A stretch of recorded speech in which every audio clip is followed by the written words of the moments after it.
got their coffee and said hello to somebody? Hello again. Hello again.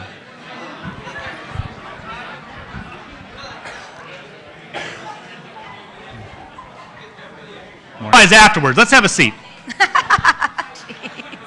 So since every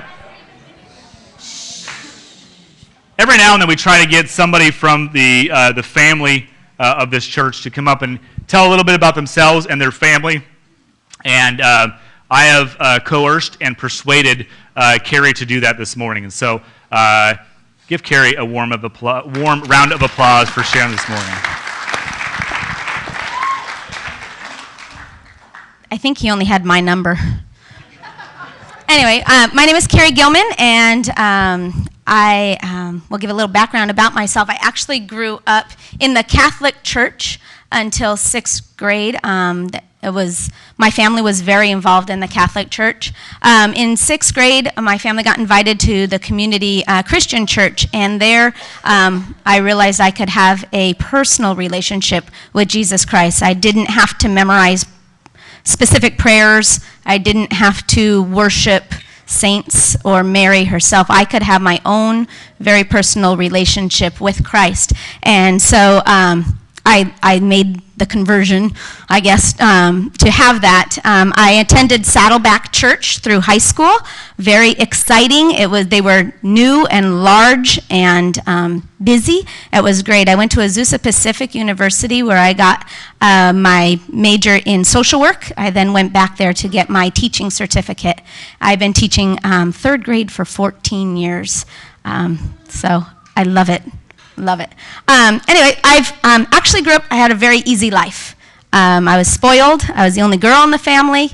It was wonderful.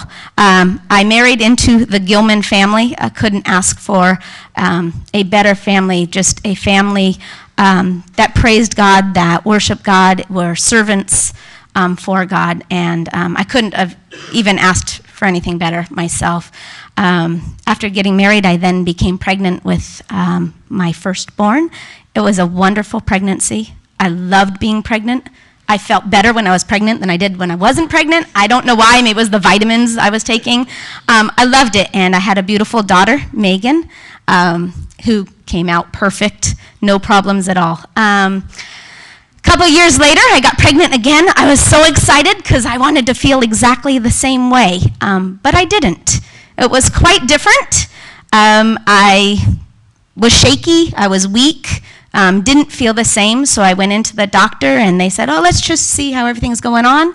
And the doctor, it was just a different doctor. I just went in one day, and they said, let's just check it out. And they said, well, both heartbeats are great.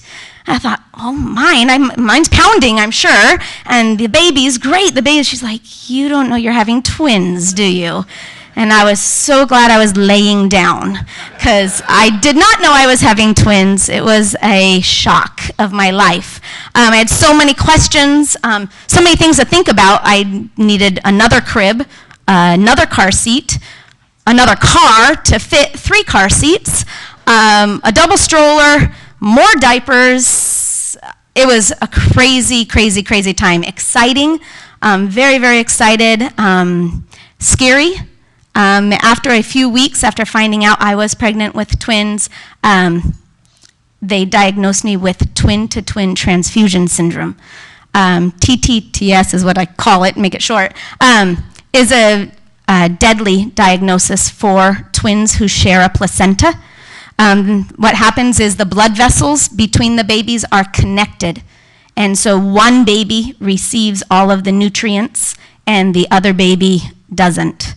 It causes the one baby, which we call the recipient baby, to grow faster than normal. It causes the other baby to not grow. The donor baby does not create any amniotic fluid, whereas the recipient baby creates excess amniotic fluid. At 18 weeks of being pregnant, I was full-term size because of the extra amniotic fluid that I had. My doctor, my specialist, had only seen 12 of these cases. I didn't know if that was good or bad. He was older, So I thought, probably not so good. He did tell me that he had 8 successful pregnancies of surviving babies, both babies surviving. It is more common that one baby will survive and one would not. I didn't know my chances. I just took it one day at a time.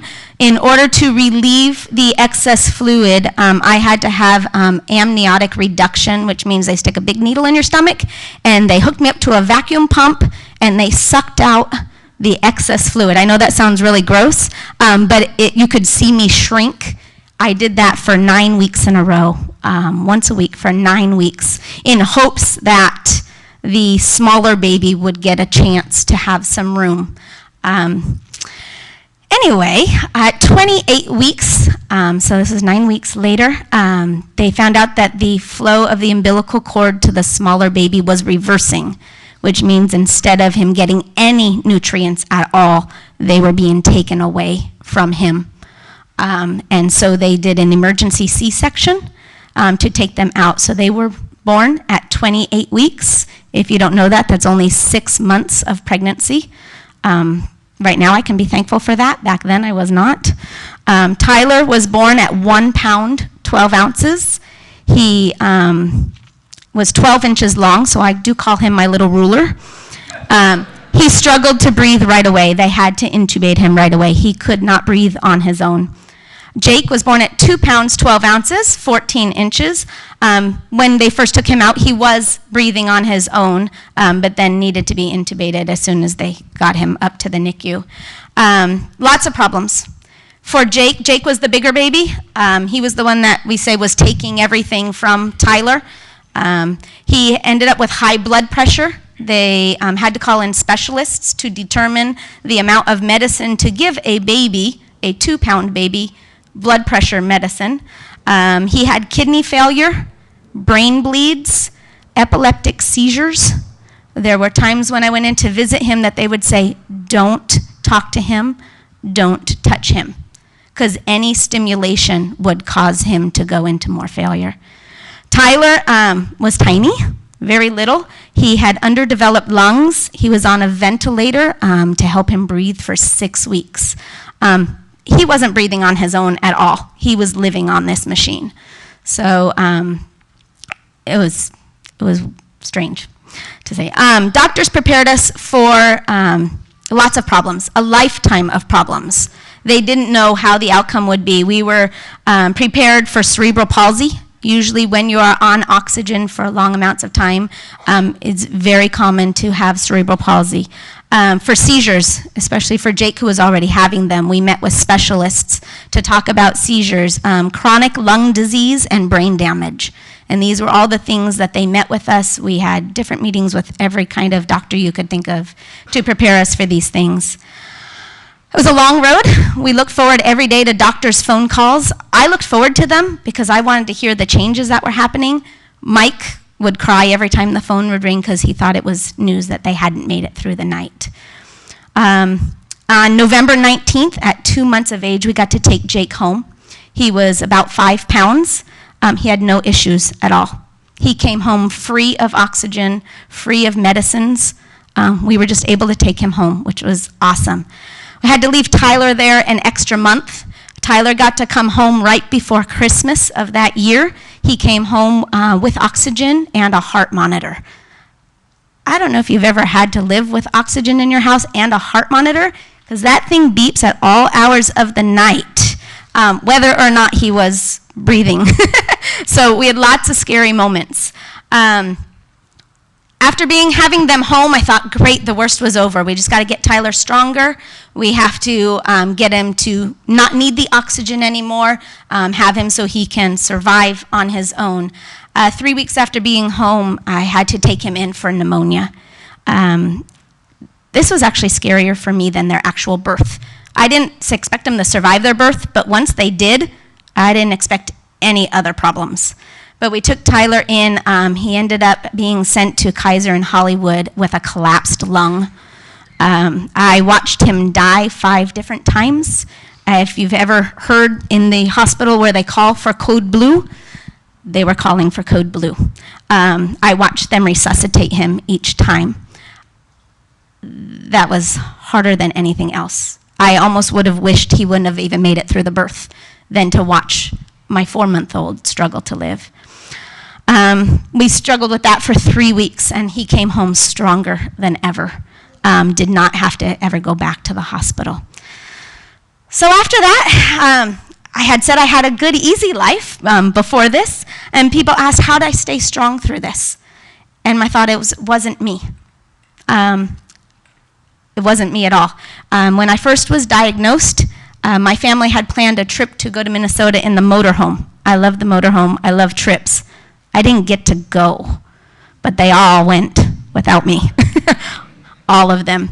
I had 10 days alone by myself right at the beginning of being diagnosed with this. And it was the most wonderful 10 days of my life because all I could depend on was God. Those 10 days in my house, I would sit in prayer from sunup to sundown. I would read my Bible. I had never felt God so close to me than I did in those days.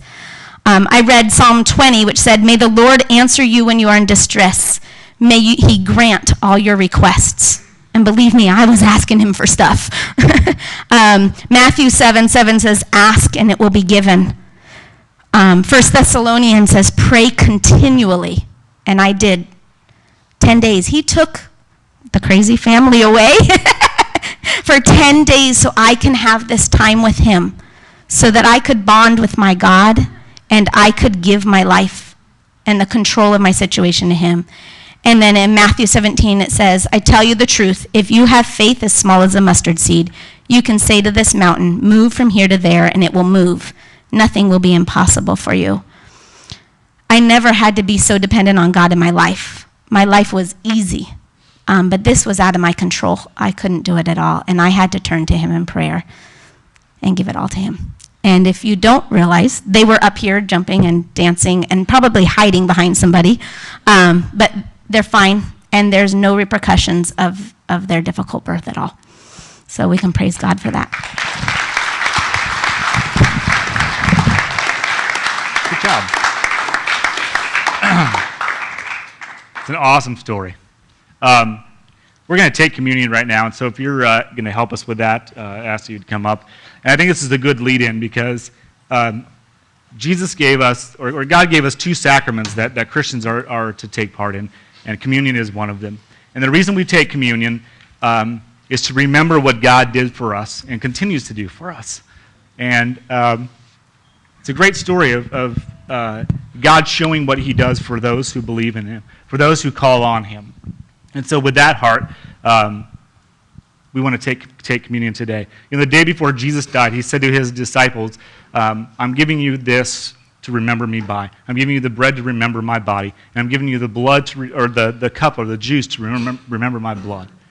And so we take communion to remember God's great love for us, to remember his grace for us, to remember his mercies for us. And so with that heart, I ask that you would take a bread and a cup and just hold it on, and we'll take it together.